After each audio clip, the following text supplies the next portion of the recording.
Innal hamdalillah nahmaduhu wa nasta'inuhu wa nastaghfiruh wa na'udzu billahi min shururi anfusina wa min sayyiati a'malina man yahdihillahu fala mudilla lahu wa man yudlilhu fala hadiya lahu ashhadu an la ilaha illallah wahdahu la syarika lahu wa ashhadu anna Muhammadan abduhu wa rasuluh salawatu rabbina wa salamuhu ala Muhammad wa ala alihi wa sahbihi ajma'in amma ba'du fa inna asdaqal hadithi kitabullah wa khairal hadi hadi Muhammadin sallallahu alaihi wasallam wa syarrul umuri muhdatsatuha fa inna kulla muhdatsatin fi hadzal dini bid'ah wa kulla bid'atin dhalalah wa kulla dhalalatin finnar. Ibadallah, usikum wa nafsi bitaqwallah faqad fazal muttaqun. Qala Allah Ta'ala, ya ayyuhalladzina amanu ittaqullaha haqqa tuqatih wa la tamutunna illa wa antum muslimun. Wa qala ta'ala, ya ayyuhalladzina amanu ittaqullaha wa qulu qawlan sadida yuslih lakum a'malakum wa yaghfir lakum dhunubakum wa man yuti'illaha wa rasulahu faqad faza fawzan 'azima. Ma'asyiral muslimin rahimakumullah. Setiap muslim pasti mendambakan ingin menjadi yang terbaik di sisi Allah Subhanahu wa taala. Karena jika dia berhasil menjadi yang terbaik di sisi Allah Subhanahu wa taala, pasti dia juga akan memperoleh surga yang terbaik pula. Dan salah satu cara untuk bisa menjadi yang terbaik di sisi Allah Subhanahu wa taala adalah dengan menjadi pribadi yang paling bermanfaat bagi orang lain di sekitar kita. Oleh karena itu Nabi sallallahu alaihi wasallam sabdakan, khairun nas anfa'uhum linnas. Sebaik-baik manusia adalah yang paling bermanfaat bagi masyarakat. Nabi sallallahu alaihi wasallam juga sabdakan, ahabbul a'mali ilallah sururun tudakhiluhu ala qalbi muslim. Amalan yang paling dicintai Allah Subhanahu wa taala adalah kebahagiaan yang engkau masukkan ke dalam hati seorang mukmin. Oleh karena itu, orang yang paling bermanfaat bagi orang lain ialah orang yang paling berkah hidupnya. Suatu saat Nabi sallallahu alaihi wasallam berkumpul bersama para sahabat. Kemudian beliau bertanya kepada mereka, akhbiruni bi syajaratin mathaluha mathalul muslim tu'ti ukulaha kulla hinin bi izni rabbiha wa la tahuttu waraqaha. Beritahukan kepadaku tentang suatu pohon yang perumpamaannya seperti seorang muslim yang penuh dengan keberkahan, karena pohon tersebut senantiasa memberikan buahnya setiap saat dengan izin Allah Subhanahu wa taala dan daunnya tidak pernah berguguran. Dalam sebagian riwayat, inna minasyajari syajaratan la yasqutu waraquha wa innama mithlul muslim fahadditsuni mahi. Sesungguhnya ada suatu pohon yang daunnya tidak pernah berguguran dan ia diumpamakan sebagai seorang muslim. Beritahukan kepadaku pohon apa itu. Maka Nabi sallallahu alaihi wasallam menjelaskan bahwasanya pohon tersebut adalah pohon kurma. Para ulama rahimahumullahu ta'ala menjelaskan mengapa pohon kurma diumpamakan sebagai seorang muslim yang penuh dengan keberkahan. Mereka rahimahumullahu ta'ala menjelaskan dikarenakan pohon kurma seluruh bagiannya tidak ada yang terbuang sia-sia. Semuanya bermanfaat. Daunnya bermanfaat, batangnya bermanfaat, buahnya bermanfaat, bahkan bijinya pun bermanfaat. Maka hendaklah seorang muslim pun demikian. Dimanapun dia berada, hendaklah dia menebarkan kebaikan dan keberkahan kepada orang-orang yang ada di sekitarnya. Ketika dia berada di tengah-tengah keluarganya, keberadaannya dirindukan oleh anak dan istrinya. Ketika dia berada di tengah-tengah keluarga besarnya, kehadirannya dinanti-nantikan oleh ayah dan ibunya, dinanti-nantikan oleh adik dan kakaknya. Bukan sebaliknya, seorang muslim dimanapun dia berada malah selalu membuat masalah, malah membuat gerasah gerusuh, sehingga kehadirannya pun tidak diharapkan, bahkan diharapkan dia tidak hadir bersama mereka. Ma'asyiral muslimin rahimakumullah. Lihatlah Nabi Isa alaihi salatu wassalam ketika masih kecil berbicara saat masih digendong oleh ibunya. Kalimat pertama yang diucapkan olehnya adalah inni abdullah ataniyal kitab wa ja'alani nabiyya wa ja'alani mubarakan aina ma kuntu wa awsani bis salati waz zakati ma dumtu hayya.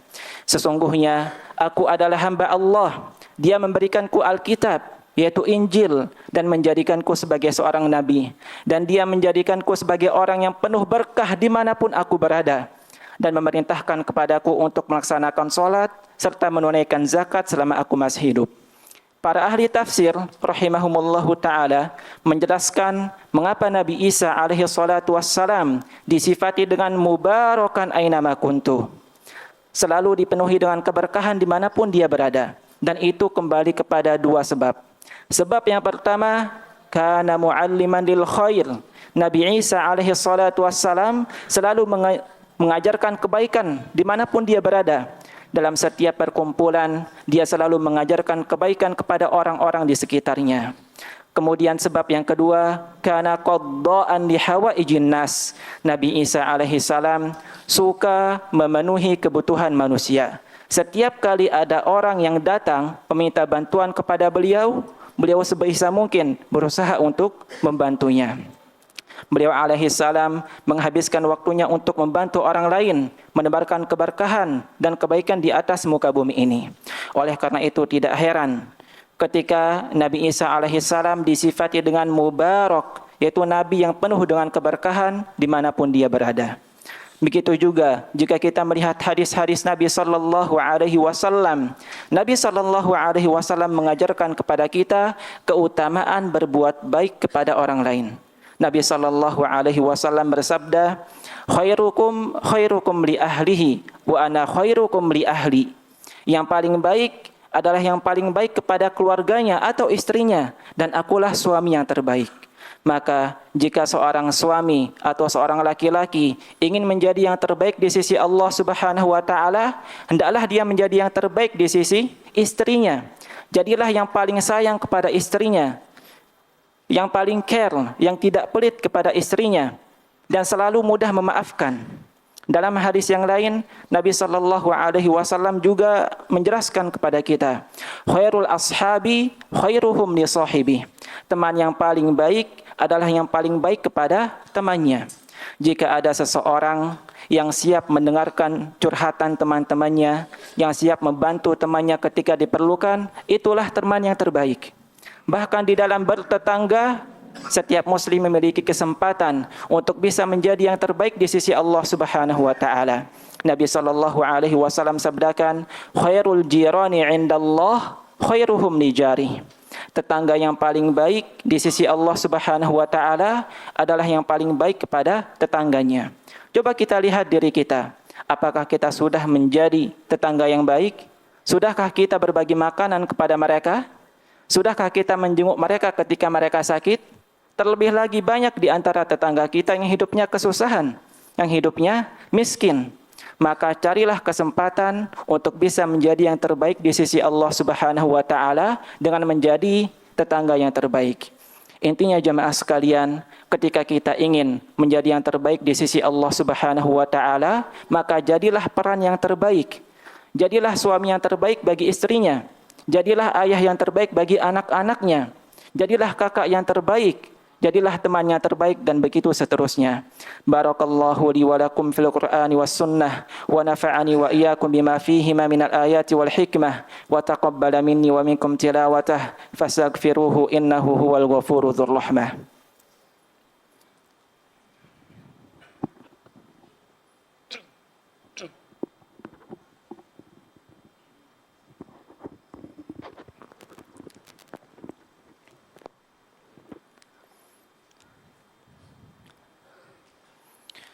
Alhamdulillahi ala ihsanih wa syukru lahu ala taufiqihi wa amtinanih wa ashhadu an la ilaha illallah wahdahu la syarika lahu ta'ziman li sya'nih wa ashhadu anna Muhammadan abduhu wa rasuluhu da'i ila ridwanih salawatu rabbina wa salamuhu alaihi wa ala alihi wa sahbihi ajma'in amma ba'du fa ya ibadallah usikum wa nafsi bitaqwallah faqad fazal muttaqun. Ma'asyiral muslimin rahimakumullah. Membantu orang lain membuat seseorang menjadi pribadi yang dirindukan oleh masyarakat. dirindukan oleh anak dan istrinya. Dengan begitu, dia mendapatkan kebaikan di sisi Allah Subhanahu wa taala. Sebaliknya, jika ada seseorang yang dijauhi oleh masyarakat dikarenakan perilaku buruknya, lisannya yang buruk, perbuatannya yang tidak baik, begitu pula dia dijauhkan oleh keluarganya, oleh temannya, bahkan tetangganya, maka bisa jadi ia justru mendapatkan keburukan di sisi Allah Subhanahu wa taala. Nabi sallallahu alaihi wasallam sabdakan, "Inna min syarrin nasi manzilatan 'indallahi 'azza wa jalla yaumal qiyamah." Sesungguhnya orang yang paling buruk kedudukannya di akhirat kelak, di akhirat, bukan di dunia. Yang mana pada waktu itu adalah waktu yang sangat genting yang menentukan seseorang akan masuk ke dalam atau ke neraka, ke surga atau ke neraka. Siapa dia? Man wada'ahu nas ittiqa'a fuhshihi, yaitu orang yang dijauhkan oleh masyarakat karena perbuatan buruknya. Orang seperti ini, istrinya tidak akan nyaman di rumah karena dia selalu mencela istrinya, selalu memarahinya, selalu berkata kasar dan lain sebagainya. Bahkan anaknya pun tidak merindukan keberadaannya di dalam rumah tersebut. Jarang berkomunikasi dengan anak-anak, hanya memberi mereka makan dan minum tanpa pendidikan yang baik, sehingga akhirnya tidak ada kedekatan antara dirinya dengan anak-anak. Hingga pada akhirnya anak pun tidak merindukan keberadaan ayah di dalam rumah tersebut. Begitu juga di tengah-tengah keluarganya, selalu punya masalah dengan kakak dan adiknya. Bahkan dia pelit terhadap kedua orang tuanya. Selalu perhitungan ketika ingin memberi sesuatu. Oleh karena itu jamaah sekalian, berhati-hatilah. Jangan sampai kita menjadi pribadi yang tidak diinginkan keberadaan kita di tengah masyarakat, terlebih lagi di tengah keluarga kita. Jangan sampai ada orang lain yang senang ketika kita keluar dari grup WhatsApp. Karena sesungguhnya itu merupakan tanda bahwasanya kita mendapatkan keburukan di sisi Allah Subhanahu wa taala. Ma'asyiral muslimin rahimakumullah.